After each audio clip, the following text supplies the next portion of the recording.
I'm David Cohen. I'm an interventional and structural cardiologist from the Cardiovascular Research Foundation, St. Francis Hospital, and Columbia University in New York.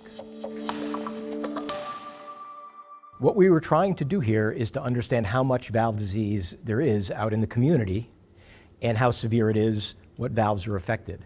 There have been other studies that have attempted to do this over the years, but they've all had important limitations. The ones from the United States in particular seem to have all come out of Minnesota, where we don't have a large number of minority individuals.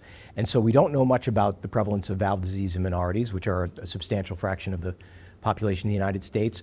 And we don't have great data on severity using modern imaging techniques. A lot of the studies are 20 or 30 years old. And so it was time to redo this, especially in light of all of the recent advances that we've had in transcatheter therapies for valve disease.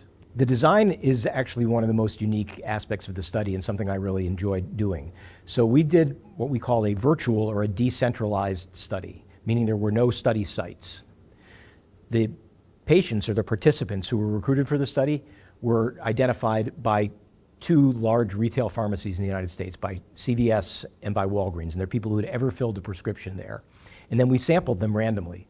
The goal was to get really a representative sample, a random sample of people across the United States, not patients, not people who are disabled, everybody from that. So that was how we identified the patients. The only inclusion criteria was you had to be 65 to 85 years old, and the only exclusion criteria was you couldn't have complex congenital heart disease. So it was very, very broad. We aimed to recruit 3,000 patients, which we did. And then the other really unique aspect of the study is that all of the study visits, all the study procedures were done in the patient's own homes. So we actually sent an echocardiographer to the home who did a formal 2D echocardiogram, clinical grade echo, EKG, we drew bloods for biobanking, we did some health status questionnaires, all of those different things, but they were done in their homes to minimize the burden on the participants and really to, again, enhance the representativeness of the sample. And it worked. We got, of the 3,000 patients, they really mimicked the US population age 65 to 85 almost identically. About 30% of them are over the age of 75, but almost 60% are women. 15% were Black, 9% were Hispanic. Very, very representative sample across the United States. So that really means that we sampled everyone we cared about. And what I'm particularly proud of is we got at least one patient from every single state in the United States. So we have all 50 states represented, including Alaska and Hawaii. So the number one key finding is how much valve disease is there. And remember, we're talking about older patients, where valve disease is more prevalent. And we saw that for moderate or greater valve disease of any type, it was about a little over 8%. If we expanded that criteria a little bit and allowed mild to moderate disease to also count as clinically significant, which it does, it was about 18%. So it's very common. And there's a very steep gradient with age. So if we look again at the original moderate or greater, it was about 5% in the youngest group, the 65 to 70-year-olds, and it was almost 15% when we got to the 80 to 85-year-olds. If we look at the other definition, the broader definition, it was about 12% in the youngest group, going up to a little over 30% in the oldest group. So there was quite a bit of valve disease out in the community. In terms of which disease, that was the next question, which diseases are they? The most common, interestingly, most people would think it might be aortic stenosis, was actually tricuspid valve disease. Tricuspid regurgitation was most common, then aortic stenosis, then mitral regurgitation, and finally aortic regurgitation.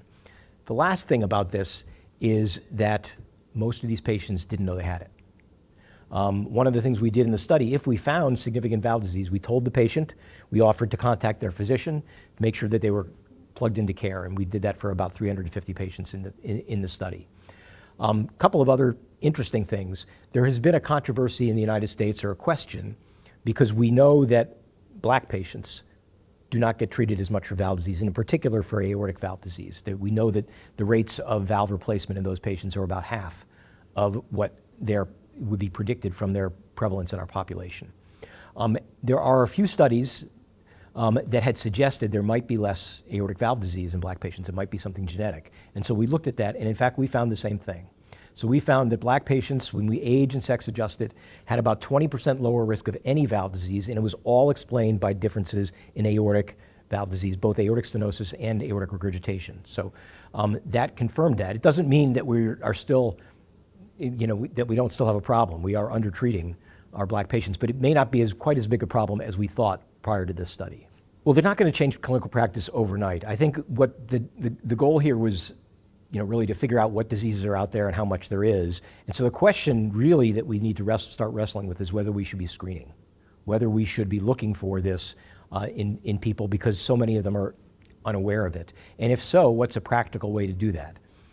What we're not presenting here today, we will be presenting at a subsequent meeting, is a study where we're using, there's a group at Columbia University that we collaborate with who've developed algorithms to use on EKGs, electrocardiograms, easy tests anybody can get, $12 a test, that can predict whether you have valvular heart disease. And we're going to be validating those in our population to see if we can use those as a first step for screening.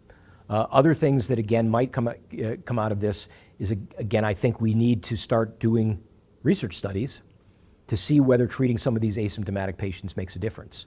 We have data somewhat for aortic stenosis that it does make a difference. It reduces hospitalizations. But what about for mitral valve disease? What about for tricuspid valve disease? Can we stave off problems that might develop later? And so I think that's an area of research that needs to be started based on what we see here. One of the next things we would like to do is to look at genetics.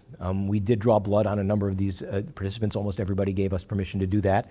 So to try to identify, are there biomarkers or other factors that we can pick up in the blood that also would enable us to screen, so we don't have to send people to everybody's home to do an echocardiogram. I think the other thing is to follow these patients. We will be following them through linkage with Medicare data and other types of claims data.